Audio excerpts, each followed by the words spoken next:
घर में ये दोष है। अगर आप प्रदोष के दिन, प्रदोष काल में अर्थात सूर्य अस्त के समय जो समय होता है 2 घंटे के समय का, उसके अंतर्गत अगर आप प्रदोष काल के समय में भगवान शंकर को दीप लगाने के लिए अगर पहुंचे हो तो वो आपको फल देगा ही, पितृ दोष का निवारण होगा ही। चाहे तुम कुछ करो चाहे मत करो, और पितृ की शांति करा दे। दूसरे नंबर पर है पितृदोष, तीसरे नंबर पर है वास्तु दोष। हमारे घर का अब एक बहुत सावधानी से श्रवण करने वाला विषय है।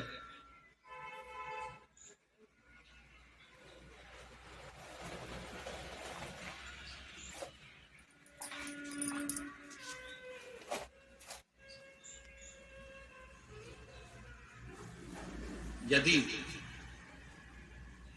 वंश की वृद्धि नहीं है, 30 वर्ष शादी के हो गए, 40 वर्ष शादी के हो गए और औलाद है ही नहीं, डॉक्टर ने भी हाथ नीचे कर दिए,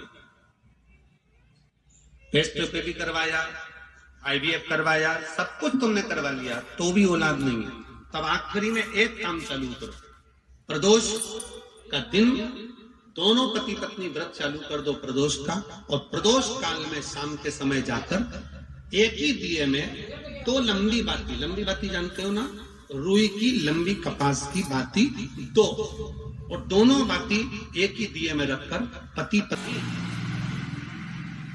दीप की जो बाती में अंतर आ जाता है, एक गोल बाती में और लंबी बाती में अंतर आता है, बहुत अंतर आता है। पितरों के लिए गोल बाती का प्रयोग बहुत कम होता है, देवी जी के लिए, माता रानी के लिए, जगत जननी के लिए गोल बाती का प्रयोग बहुत कम होता है हमारा, ध्यान रखिएगा।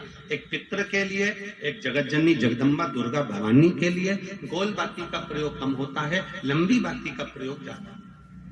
क्यों? क्योंकि हमारे घर की कुल देवी और हमारे घर के पितर हमारे वंश की वृद्धि करें, इसलिए लंबी बाती रखी जाती है, जिससे हमारा वंश बहुत लंबा चले, बहुत उन्नति की ओर बढ़े, इसलिए लंबी बाती का प्रयोग। शिव महापुराण की कथा कहती है 5 जगह पर हमारा जलाया गया एक दीप जो प्रदोष के दिन प्रदोष काल में लगाया जाता है, 5 जगह पर भारी पड़ता है। पहले नंबर पर जम के बोलते जाओ, काल सर्पदोष। दूसरे नंबर पर पितृदोष। तीसरे नंबर पर घर का वास्तु दोष। हमारे घर में कितना भी वास्तु दोष है, कोई ना कह दिया यहाँ बाथरूम नहीं बनना थी, यहाँ पर शौचालय नहीं बनना था, यहाँ सीढ़ी नहीं बनना थी, वो सीढ़ी वहां बनना थी, ये सीढ़ी वहां बनना थी। तुम पूरा घर तोड़वा के देख लो, उसके बाद में जैसा वास्तु वाले वैसा करा कर देख लो, उसके बाद भी तुमको शांति नहीं मिले तो समझ लेना कि तुम्हारे घर में वास्तु दोष तो तुमने दिखाकर समाप्त कर लिया, फिर भी वो समाप्त नहीं हो रहा, तो प्रदोष काल का लगाया गया प्रदोष के समय का दिया आखिरी में वास्तु दोष को भी समाप्त कर देता है और उसमें भी फल प्रदान करता है। काल सर्प दोष, पितृदोष, वास्तु दोष। चौथे नंबर पर 1 रुपया कमाया, 1.25 रुपए खर्च हुआ, पैसा आया गया, ये चौथे नंबर का व्यापार में थोड़े दिन दुकान अच्छी चली, थोड़े दिन बैठ गए, थोड़े दिन काम चला, थोड़े दिन बैठ गए, गाड़ी चली, थोड़े दिन फिर बैठ गए, अर्थात हमारी फैक्ट्री थोड़े दिन चली फिर बैठ गए, कहीं ना कहीं तकलीफ, थोड़े दिन खाते थोड़े दिन रोते वाला चल रहा है। तो प्रदोष काल का, प्रदोष के समय का दिया इस दुख को समाप्त कर कर रेगुलर एक जैसी सांझी, एक जैसी लक्ष्मी की वृद्धि करते चले जाए, प्रदोष काल का। और 5वें नंबर का प्रदोष काल का दिया, प्रदोष समय का दिया 5वें नंबर पर रोग का निवारण, रोग निवारण।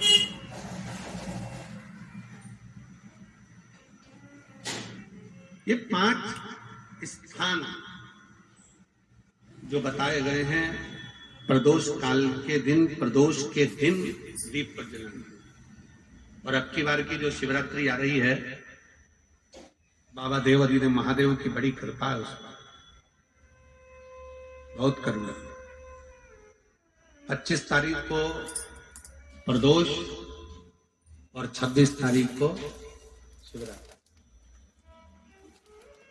अब जरा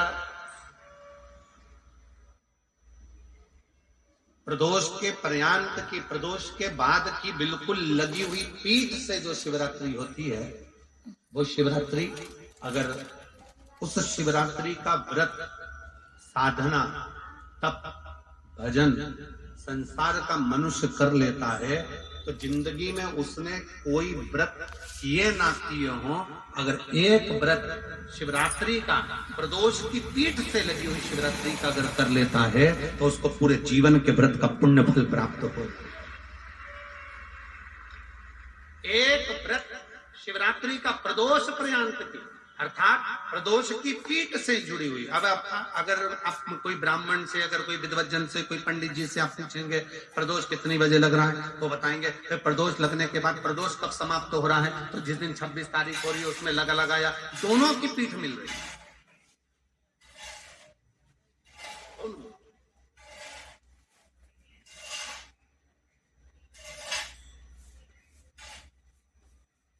करो व्रत।